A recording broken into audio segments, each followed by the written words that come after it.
Florida, I'm WESH 2 meteorologist Eric Burris. And in Savannah, Georgia, I'm WJCL 22 Chief Meteorologist Jeremy Nelson. So, Jeremy, obviously we're very much in summer. I mean, we've got they don't go up to you. The heat advisories are not in effect, but they're just inland from you. But here, I mean, we've got extreme heat warnings, we've got heat advisories. But what we don't have, and I love to see it, we don't have anything doing out in the tropical Atlantic.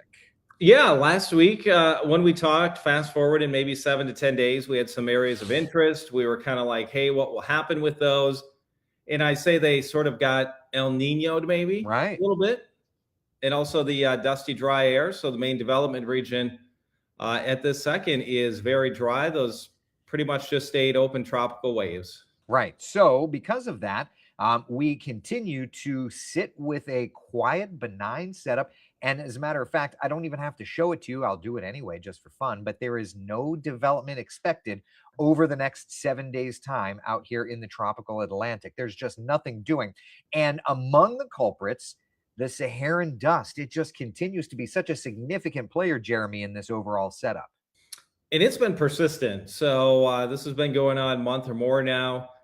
Typically, we don't see the main development region get more active until you get into August. But here we are in August, and it's really squashing, suppressing development. You get the dusty, dry air combined with some stronger wind shear. We can't get those towering thunderstorms to get going, the lower pressure to organize. So, yeah, we've had tropical waves out there. Some of them look pretty healthy, and they just have not developed. No, they've not. And, you know, I always say if the Pacific's hot, the Atlantic's not, and vice versa.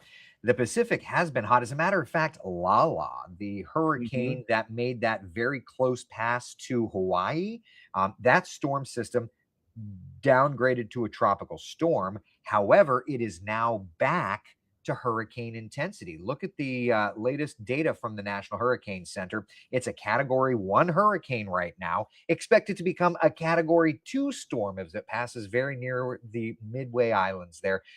The good news, obviously, it's pulling away from Hawaii, but isn't that just something to see? Yeah, and that hurricane is such a great example. It closest pass it made to the southern tip of the Big Island was 30 miles. Mm-hmm.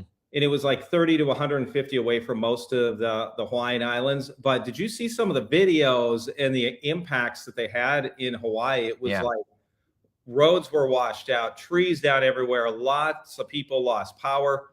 So it was, again, a storm where maybe the center stayed away, but they were on that northern, northeast quadrant of it. Yep. And they had all kinds of impacts. But yeah, now it's getting organized once again. Yeah, so it's pulling away from Hawaii. Winds are at 80 miles an hour. But again, just goes to show that when the Pacific is hot, the Atlantic is not. And as a matter of fact, when we look to the model data here, it's kind of interesting to see, Jeremy. This is the GFS. I'm going to broaden this to the full basin view. And let's just do this. Let's just kind of get an idea. We're going to go to the full graphic here and roll through time. And the American GFS keeping the main development region quiet, although by this upcoming Saturday, look on that bottom right corner of your screen there, the model trying to do something. And if that trend continues, I would suspect the Hurricane Center may have to tag an area of interest in the next couple of days, but watch how that kind of treks across.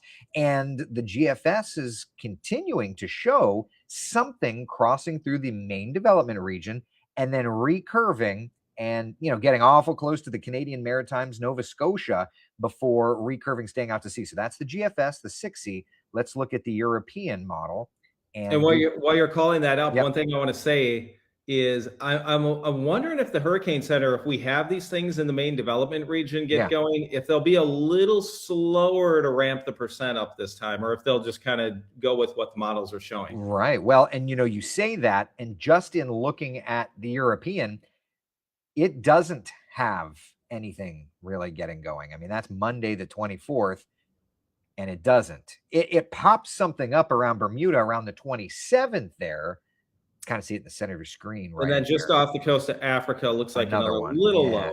Yeah, another deal there. So, you know, the model data, and I've been watching it the last couple of days. I know you've been watching it the last couple of days.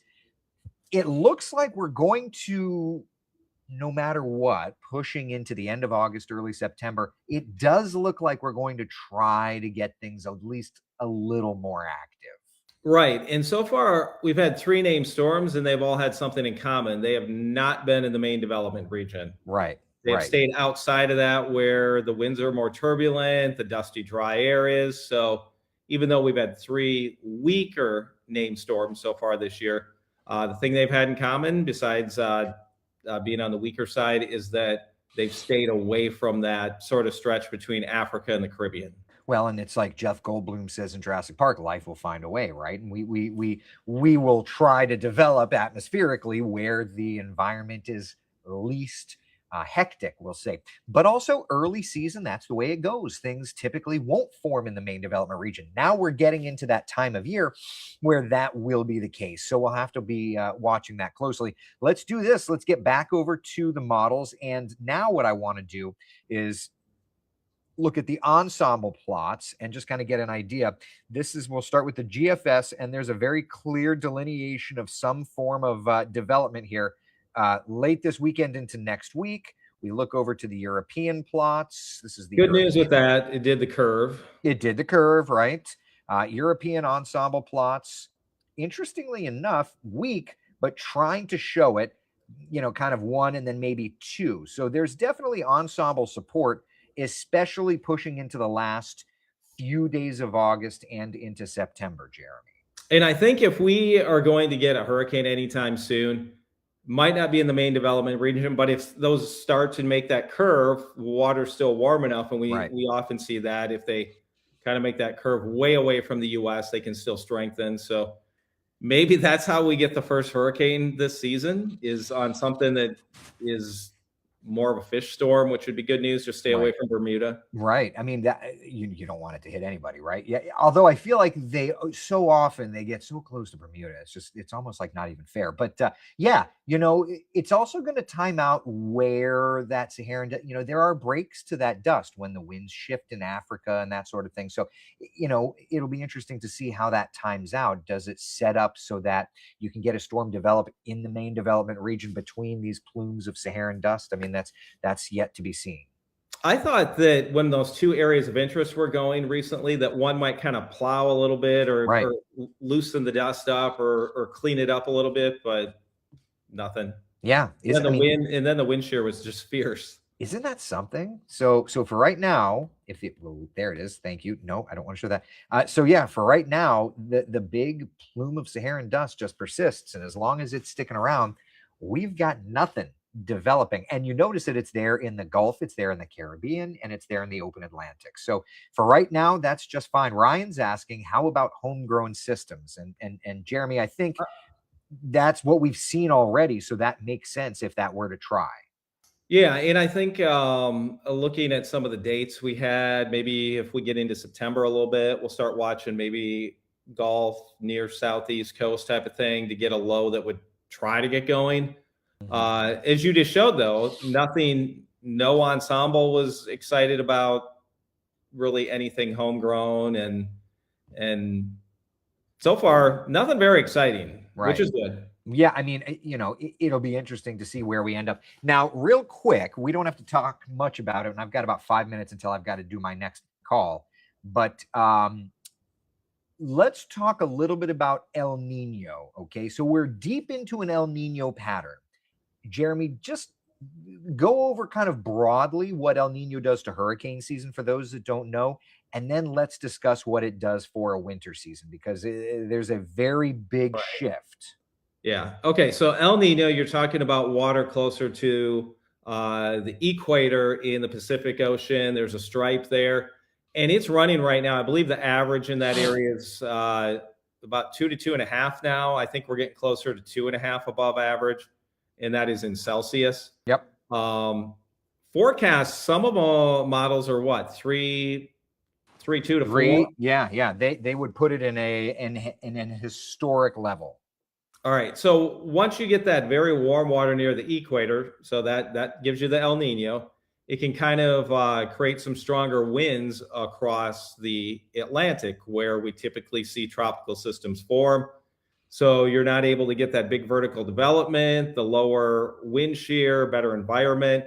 So a lot of times these systems, as they're moving westerly, start bumping into stronger winds, and sort of get torn apart. So Right. that's why if you get a stronger El Nino, it can really suppress tropical development. And so far, that has really played out this season. Right. So that's the summer pattern. Now, the winter pattern, that's when things get very, very different. The winter pattern, it if El Nino summers quiet us down, then Jeremy, the unfortunate thing is in an El Nino winter pattern, you end up pushing that jet stream much further to the south. And by doing so, it throws upper level energy toward you and I. And what that ends up doing is throwing a higher threat for tornadoes into the deep south. And I can tell you, just in central Florida, boy, the worst tornado outbreaks that we have seen have happened during El Nino winters. Yeah, so it could be an active winter. Hopefully, it's not severe weather and just rain. But as you said, more than likely, though, there's going to be some bouts of severe weather. Right. For my area, outside of just your general severe thunderstorm Yeah. warning, this entire year up to this point has been very quiet in terms of severe weather here for my area, like Right. unusually quiet. Mhm. Um, so I don't want to ever say you're due for something, but this has just been a real quiet stretch in terms of severe weather. So I could see this winter, especially once we get that jet coming down a little Yep. bit, it will get stormier. Yeah, I just did a little research yesterday, and my napkin math was that my area has not seen a tornado warning this year, which is wild. Right. We had one or two this year. That's it. Yeah. But they were like one warning, boom, very short lived. Right, right. Something very small, kind of had some rotation in a thunderstorm, not like a big complex setup where looking at supercells Right. tied to like a warm front or Right, something right. draped across the area, nothing like that. Yeah. So, I mean, certainly we're not wishing for that, and we're not wishing for hurricanes. But what we're doing is we're just talking in the scientific terms, of kind of climatology, what should happen, what typically happens, that sort of thing. So, Yeah, um, and then I've also seen in some of these like AI slop like images that are coming yeah, out right, about winter saying, "Oh my gosh, it's an increased chance of snow." And I'm like, "Well, guess what? You know what? It snowed 2 years in a row now in Savannah, which is rare. right. A third in a row would be I'd have to go look, almost unheard of to have measurable snow 3 winters in a row." Well, you see, Um, yeah, now that and totally and makes I'm just like sense. El Nino does not necessarily equal snow like Right. for my area or yours. So people are seeing those maps and like, oh, it's going to snow again. I'm like, tap the brakes on that. I'd say active, likely snow. I don't know about that. Right. I 100% agree. I've seen some of that slop. There's obviously less snow forecasting down here in my area, right? But like Mhm. I went chasing and successfully found flurries last winter. The idea that you're going to get that again is fairly low. Could it happen? Sure, but I'm not going to sit around walking around saying, yeah, because of El Nino, we're going to have a higher opportunity to see snow. No, my confidence, and I'm pretty daggum confident, it's going to be a nasty winter. And that's what we internally in our weather department have been talking about is how we need to enjoy this quieter hurricane season because there's going to be a lot of these overnight tagouts, Right. covering storms. Yeah. And I think maybe what it could do is it could bring the threat of like mixed precip or ice into more like the mid south or parts of maybe northern southeast or some kind of lower that Right. chance 1 or 2 times Yeah. where you're throwing in, you have that active jet, and you're throwing in all this like subtropical, tropical Right. moisture, and you're getting a lot of overrunning where maybe there is some colder air coming Sure. in. I could see an increase in maybe that threat. Not saying it happens in my area because Right. I'm yet to. I think I've seen some freezing rain here. We had one winter event, and that was Right. back in like start of 2018.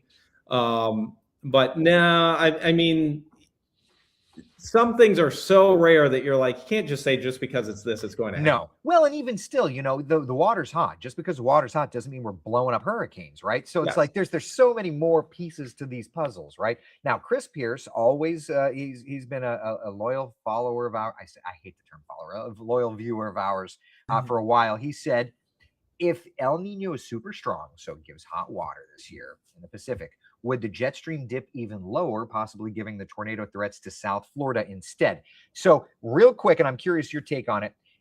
Oftentimes, that severe threat weakens before it gets to South Florida, especially during non El Nino years. So, during an El Nino year, '07 comes to mind. That tornado outbreak that brought a bunch of tornadoes to my area, Jeremy, kind of fizzled just in the transition between Central and South Florida. It's really hard to push that jet stream energy all the way to South Florida. It's fairly hard to really push it into Central Florida, but El Nino does it. So could it push it a little further into South Florida? Sure. I'm curious your thoughts. I think you're going to need a more active, like subtropical jet floating around down there versus like the main jet getting all the way down there, because I think the upper Midwest, Great Lakes, with a strong El Nino, you're likely to have above average temperatures. Agreed. So you're probably not going to have like, I don't know, the big old like polar vortex sending all these Arctic air masses south, and then all of a sudden the front's down to Orlando and Miami. Right. And I think you're going to rely on a more active subtropical jet versus, and then maybe once you do get those closer together a couple times, that's when you may have your busiest stretches. Well, and it'll also be, see, this is where it gets interesting. Okay. And we can leave it on this because I've got to run here in 2 seconds. That will be the initialization of the new cycles.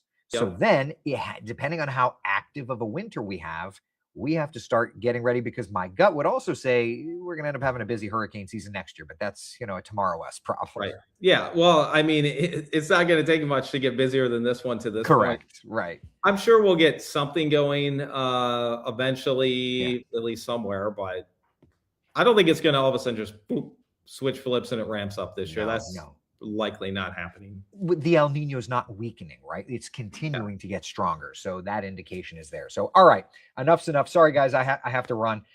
Hey, thank you all for hanging out for Track of the Tropics. Jeremy and I do this every Tuesday during hurricane season.